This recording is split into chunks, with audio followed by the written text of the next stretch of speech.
cambiar tu ser. La prueba yo te doy, él me ha cambiado a mí.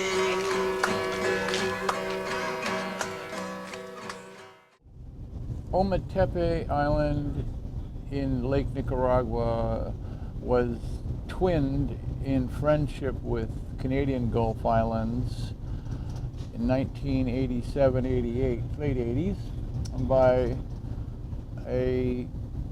spurred on by a visit by myself and George Harris from Galiano to look at possibilities of doing projects under somewhat of a theme of sustainability.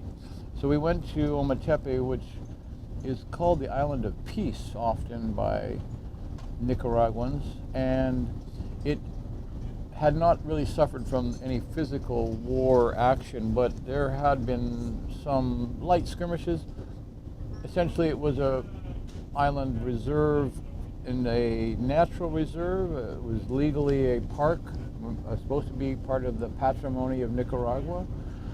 And we met with, at that time, the mayor was a Sandinista appointed functionary of the Sandinista party who had successfully overthrown a dictator called Somoza. And they named their party after a national hero called Sandino. So we tried to not be political and to just look at what we could do in friendship and high spirits and some high ideals, I guess. And we knew that there were problems with water. Drinking water was a problem, and waste disposal, wastewater, and health issues, all tied into water. Water's pretty basic.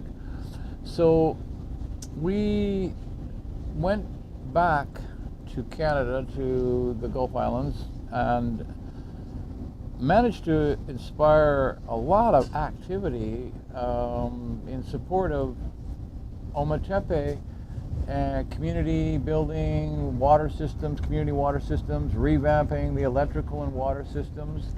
And in doing the potable water assessment, the water comes down from Ometepe's two hills, which are basically two volcanoes. One is alive and it's always smoking, and the other one is dormant. It has a lake at the top. And it was the more rural and physically disadvantaged part of the island. They didn't have much in the way of social services, transportation, but there was a beautiful tropical forest canopy which protected the watershed, but it was being intruded upon by illegal timber cutting and by people settling on the island and moving up the slopes. The other part of the island, the north end, which has got the active volcano, had been seriously denuded. It had electricity around the perimeter of the island cone, the northern active volcanic cone, and so we worked there initially with their infrastructure. We said, well, we're here to work with you, and so we put in typical pipes and pumps and refurbished from electric to diesel and from diesel to electric.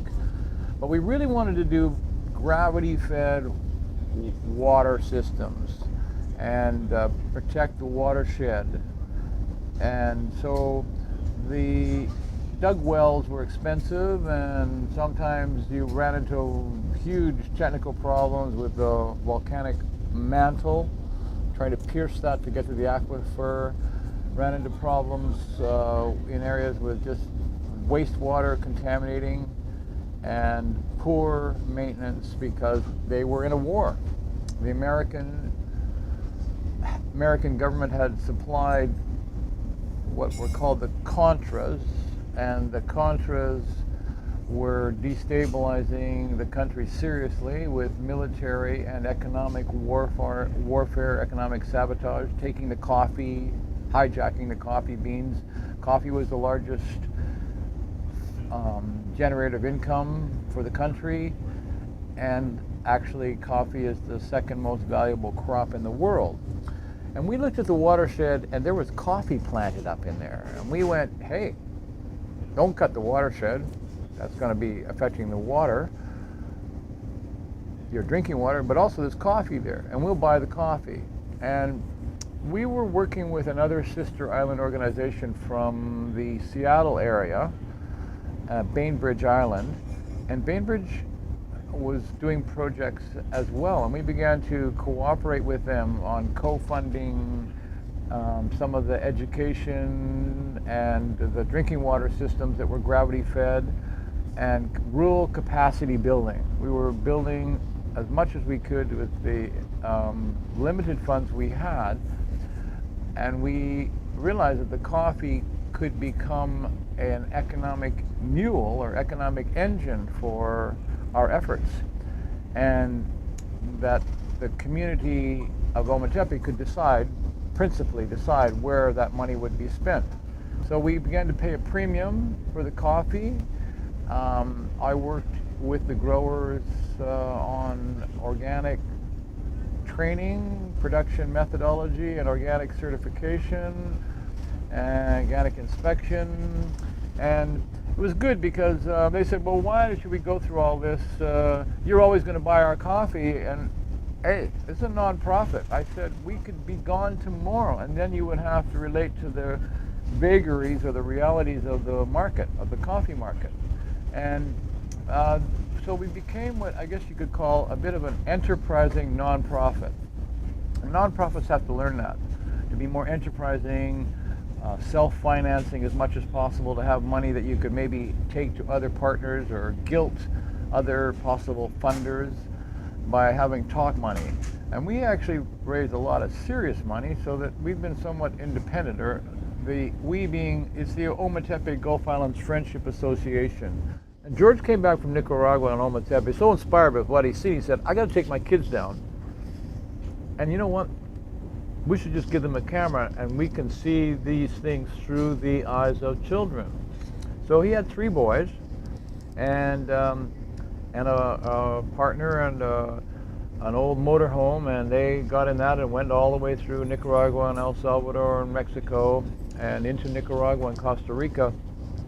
I got some money from the BC Teachers Federation to fund the film costs, and we schmoozed our way into JVC Canada and got a camera. We said we were going to jungle test. We didn't say the word Nicaragua. That was a wrong thing to say those days. And because it was Sandinistas, there'd been a revolution there that was going on in the north. It was a brutal, brutal time. So, yeah, so it worked out really well.